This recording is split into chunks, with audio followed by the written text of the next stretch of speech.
Dear students, आज हम लोग डिस्कस करेंगे कि ये जो हम ग्रुप थ्योरी में ये एक वर्ड हम यूज़ करते हैं सब ग्रुप, इसका क्या मतलब है। तो जैसे कि आपको पता है कि ग्रुप होता है तो ग्रुप में 4 पोस्टुलेट्स दिए गए हैं ग्रुप के। तो किसी भी ग्रुप के अंदर से अगर हम कोई एक ग्रुप बना सकें, ग्रुप के अंदर ही वो प्रेजेंट होता है, अगर हम ऐसा कोई ग्रुप बना सकें तो हम उसको बोल देते हैं सब ग्रुप्स। यानी कि जो भी हमारे ग्रुप के पोस्टुलेट्स हैं, वो जो सब ग्रुप होता है वो उन ग्रुप्स के चारों पोस्टुलेट्स को फॉलो भी करता है साइड बाय साइड। और ये सब ग्रुप्स होते हैं 2 टाइप के होते हैं। सबसे पहले हम बोलेंगे ट्रिवियल सब ग्रुप। और ट्रिवियल सब ग्रुप का मतलब क्या हुआ, जैसे कि ये सिर्फ एक ही एलिमेंट से बना हुआ होता है, दैट इज कॉल्ड ई। यानी कि हर सब ग्रुप में, और वैसे भी जितने भी ग्रुप्स हैं सब में एलिमेंट ई तो प्रेजेंट होता ही होता है। तो इसका मतलब सारे जो भी ग्रुप्स बने हुए हैं उसमें एक सब ग्रुप ई तो प्रेजेंट होना ही होना है। तो जो ई होता है इसको हम बोल देते हैं ट्रिवियल सब ग्रुप, और इसका ऑर्डर हमेशा होगा 1। दूसरा होता है नॉन ट्रिवियल सब ग्रुप। अब ये नॉन ट्रिवियल सब ग्रुप का क्या मतलब है, जहां पर ई तो होगा ही होगा, साथ ही साथ कोई और भी सिमेट्री एलिमेंट यहां पर प्रेजेंट हो सकता है। कोई भी सिमेट्री एलिमेंट यहां प्रेजेंट हो सकता है, और फिर वो कितने सिमेट्री एलिमेंट प्रेजेंट होंगे उसके बाद हम उसका ऑर्डर बना सकेंगे। तो इसलिए यहां पर ऑर्डर हमेशा 2 या फिर मोर देन 2 हो सकता है, 2 या फिर मोर देन 2 हो सकता है। तो ये हमारे जो होते हैं सब ग्रुप्स होते हैं। अभी मैं आपको एग्जाम्पल से बताऊंगी कि क्या हम सब ग्रुप्स को बता सकते हैं। इससे पहले हम एक क्वेश्चन डिस्कस कर लेंगे कि एक क्वेश्चन अक्सर पूछा जाता है एग्जाम में, give the relation between order of a finite group and it's सब ग्रुप। यानी कि सब ग्रुप का जो ऑर्डर है और जो एक फाइनाइट ग्रुप का ऑर्डर है, इन दोनों के बीच में रिलेशनशिप क्या है। तो अगर हम किसी सब ग्रुप के ऑर्डर को, सब ग्रुप ऑर्डर को अगर हम डिनोट करें जी से, और वो फाइनाइट ग्रुप के ऑर्डर को अगर हम डिनोट करें एच से, तो H upon G is equal to K, where K is an integer. यानी कि ये हमने सब ग्रुप का ऑर्डर जी हो गया और ग्रुप का ऑर्डर एच हो गया, और इसकी जो भी वैल्यू आएगी दैट इज एन इंटीजर। तो इसको हम लोग बोल देते हैं, ये लैग्रेंज थ्योरम होती है ये। तो इसकी जो स्टेटमेंट है वो एक्चुअल में है कि द ऑर्डर ऑफ अ सब group is always an integral divisor of the order of the full group. ये इसकी स्टेटमेंट है। दोनों के बीच में रिलेशनशिप सिर्फ ये वाली रिलेशनशिप है। ठीक, अब हम आते हैं कि सब ग्रुप के एग्जाम्पल्स क्या हैं। सपोज हमने पॉइंट ग्रुप ले लिया C3V।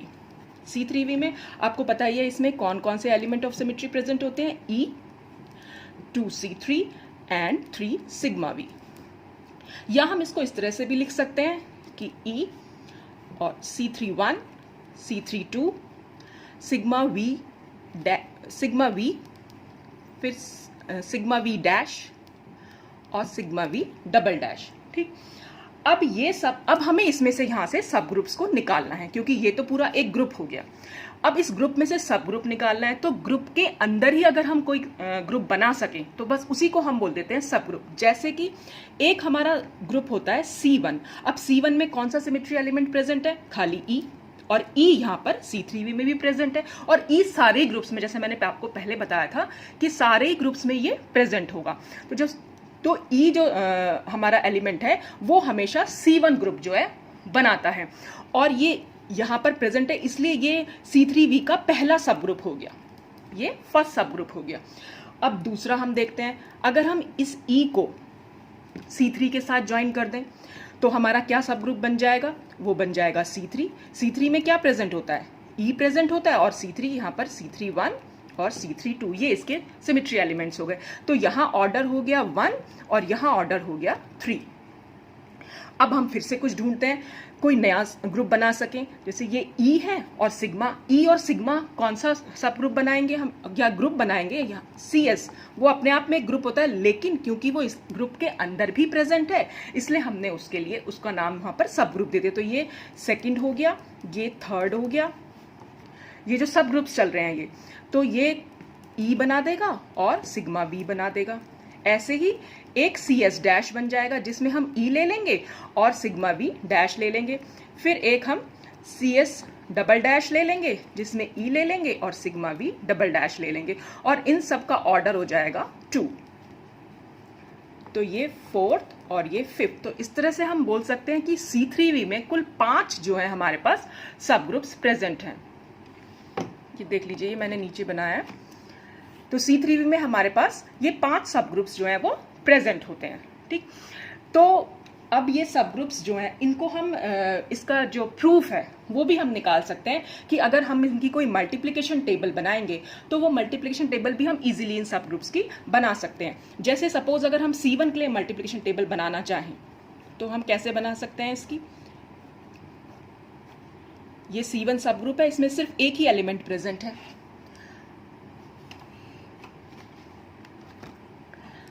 और इसमें एक ही एलिमेंट है। तो ग्रुप मल्टीप्लिकेशन टेबल आप लोगों को पता ही है, जो एलिमेंट ऑफ सिमेट्री हम यहाँ लिखते हैं वही यहाँ पर भी लिखते हैं, कॉलम और रोज होती हैं इसमें। ठीक, और इन दोनों को हमें मल्टीप्लाई करना होता है। तो ई को अगर हम ई से मल्टीप्लाई करेंगे तो we will always get E. ठीक, और इसका हमारा order G is equal to 1। G यहाँ पर order of the subgroup हो गया, तो यहाँ पर ऑर्डर हो जाएगा इसका 1। इसी तरह से हम C3 जो हमने यहाँ पर लिखा है C3 के लिए बना सकते हैं ग्रुप मल्टीप्लिकेशन टेबल।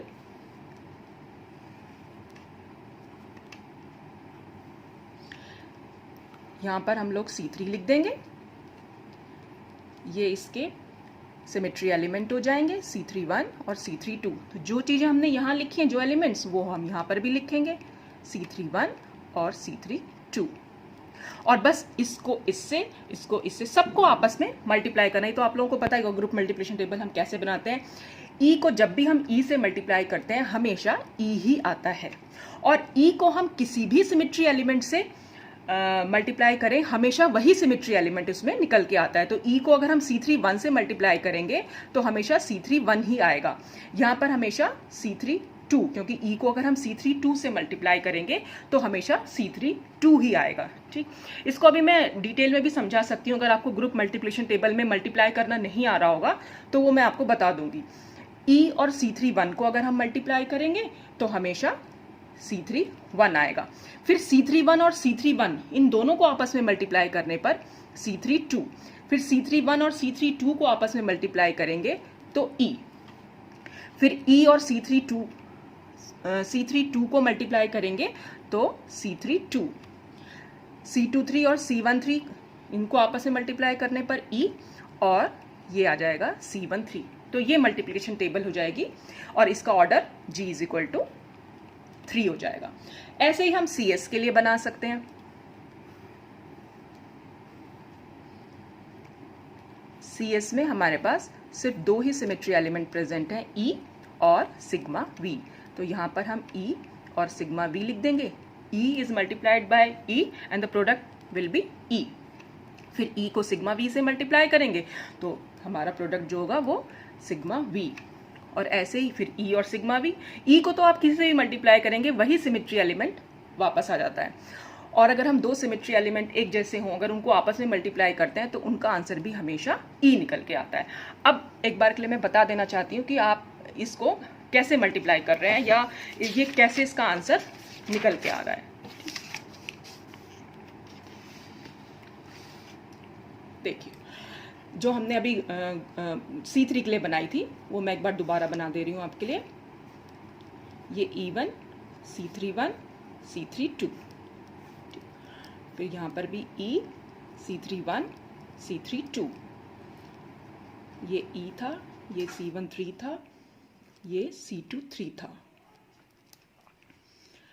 फिर ये C31, C23 और ये E, ये C23, ये E और ये C13।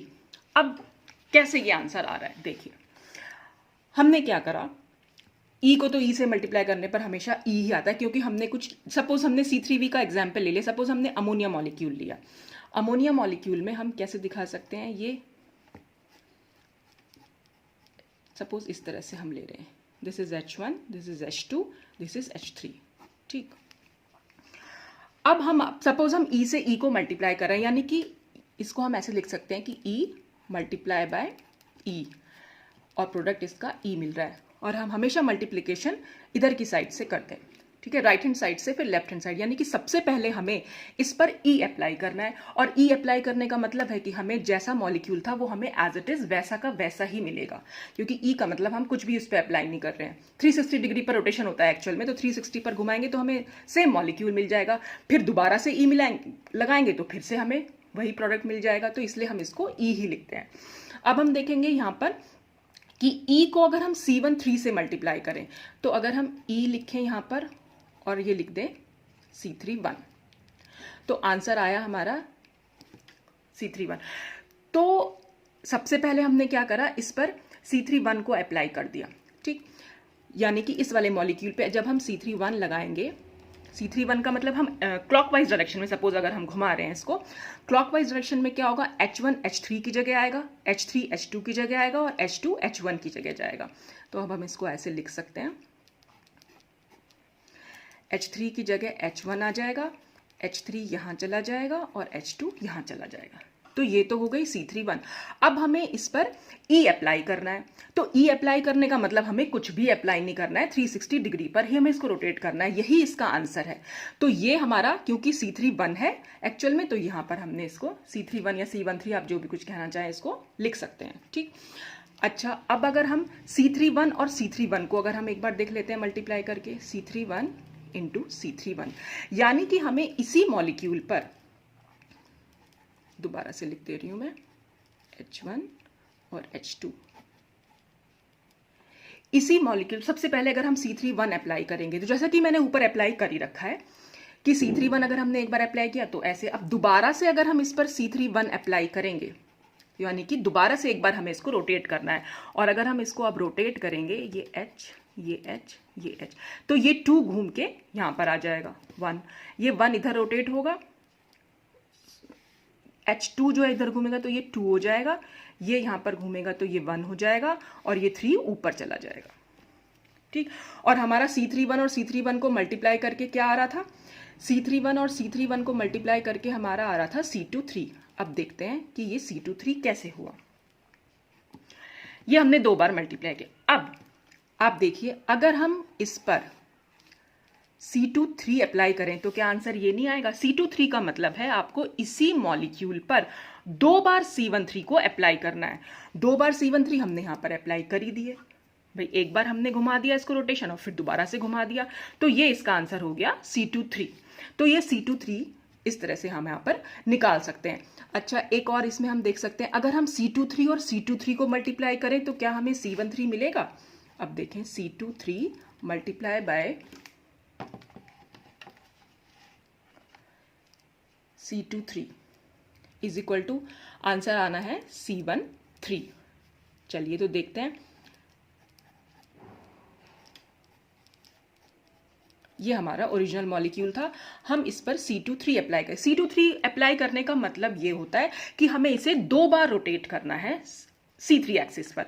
तो 2 बार रोटेशन करने का मतलब है, पहली बार जब हम रोटेट करेंगे तो H1 यहां जाएगा, H3 यहां जाएगा और H2 यहां चला जाएगा। देखिए, ये H1 आ गया, ये H3 आ गया और ये H2 आ गया, ठीक। और फिर हम दोबारा से इसको घुमाएंगे, जब दोबारा घुमाएंगे तो ये 2 यहां चला जाएगा, तो अब हम इसको 2 को यहां लिख सकते हैं। ये 1 यहां चला जाएगा और ये 3 यहां चला जाएगा। ये C23 का मतलब, जैसे कि हमने ऊपर किया ही था कि यहां पर हमने C23 को घुमाया था, तो देखिए यही तो निकला था, H3 यहां पर है, H1 यहां है और H2 यहां है, ठीक। अब फिर से हम इस पर C23 अप्लाई करेंगे। अब दोबारा से अगर हम इसमें C23 अप्लाई करेंगे, फिर से हमें इसका मतलब इसे हमें 2 बार घुमाना है या 2 बार रोटेट करना है C3 एक्सिस पर ही। तो जब हम पहली बार रोटेट करेंगे, पहली बार रोटेट करने पर ये 3 जो है यहां चला जाएगा, H3, H2 यहां आ जाएगा और H1 यहां आ जाएगा। ये अभी हमने पहला रोटेशन किया है। अगर हम इसको दोबारा घुमाएंगे तो देखिए H1 यहां आएगा, तो हम इसको 1 लिख सकते हैं। ये 3 यहां चला जाएगा, ये 3 लिख देंगे, और ये 2 यहां चला जाएगा, इसको यहां लिख देंगे, ठीक। आंसर है C13। अब आप देख लीजिए C13 का आंसर क्या था। जब हमने इस पर अप्लाई किया था C13, जिसमें H1 इधर की साइड था, तो देखिए इस वाले मॉलिक्यूल में भी H1 यहां है, ठीक। अब H2 ऊपर की साइड था, यहां पर भी H2 जो है वो ऊपर की साइड है।